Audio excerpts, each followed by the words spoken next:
back in the early 90s, frames were kind of considered diminishing returns. If you made a special aerodynamic frame, sure there were some small gains to be made, but really the posture was a much more important equation.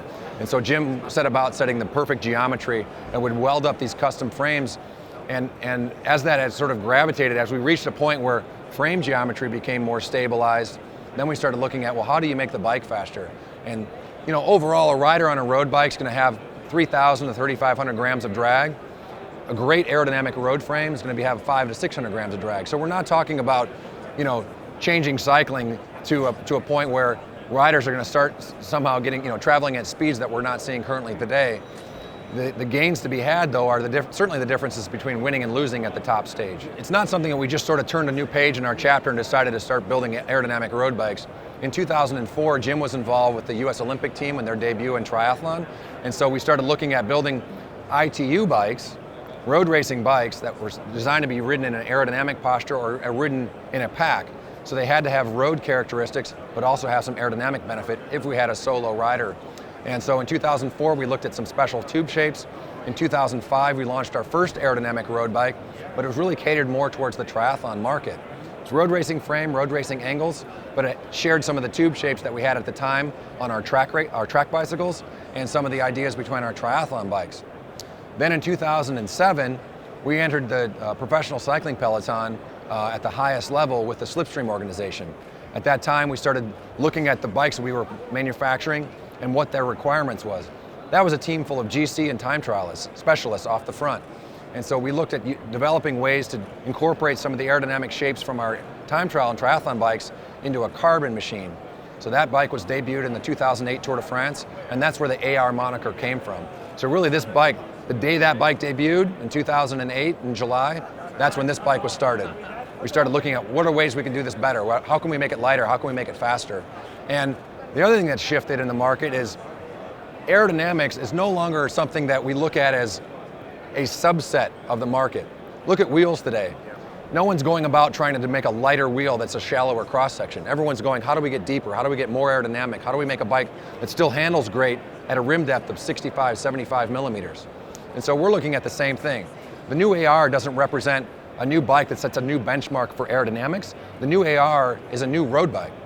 It's not a specialty bike. It's very light, it's very stiff, it's very comfortable, incredibly efficient drivetrain rigidity. Also a huge advance and a huge step forward in terms of aerodynamics. We'll have a complete white paper that we're developing now with the AR.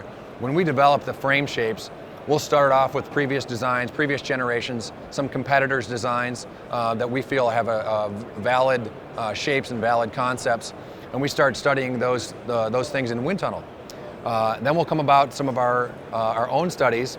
We'll go in the wind tunnel with maybe 4 or 5 different down tube shapes, for example, and we'll test the down tube by itself. We'll test the interaction of that down tube with the front wheel in front of it.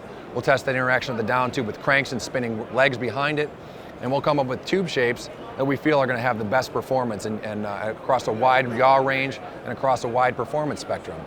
The next step in all of that is kind of selecting each of the individual tubes, go from down tube to C tube and so forth. So we'll come up with, we have a rapid prototyping machine where we can literally print out a frame in plastic and go and test it. So we'll print out 5, 6, 7 different versions that all have different interactions and different characteristics. Ideas a way of isolating the airflow or maybe integrating the airflow depending on the area. So we already have the benchmark set by our previous generation bikes and some of our competitors, and we do that as a development tool. So we have reams of data. Then when the engineers are finished and they've executed the finished product, they give those reams of data to our marketing department and say, here's where we started with our competitors and here's where we've ended up. And so they'll come up with these claims of, well, that means if you rode our previous generation or if you rode our previous, one of our competitors' bikes in a 100-kilometer race and then rode the AR and spent the entire time off the front, you'd arrive 2 minutes and 28 seconds earlier. So I don't want to misquote their data or misquote their claims because I haven't studied every nut and bolt of the marketing materials, but that's essentially where those things come from. And we see the same kind of claims made elsewhere also. So the key point to remember for us is that we didn't just take the previous generation AR and make a more aerodynamic machine. The bike had always tested very, very well. We've had a bunch of competitor tests. Now the magazine and consumer review sites have gotten to the point where they're taking our bike and bikes from other manufacturers into the wind tunnel themselves. Let's see for ourselves if these claims are valid. And even though the AR, the previous generation, was designed in 2007, in 2013 it still had excellent aerodynamic performance against our competitors. But as materials have advanced, molding and manufacturing techniques have advanced, that bike has fallen behind a little bit in terms of weight and in terms of stiffness. So one of the things we wanted to do was really improve those two characteristics, bring the weight and stiffness to the same level that we have on our Pro Tour bikes, on our F-Series bikes, that the single most focal point on the F-Series bikes is stiffness to weight. So we wanted to rival those things.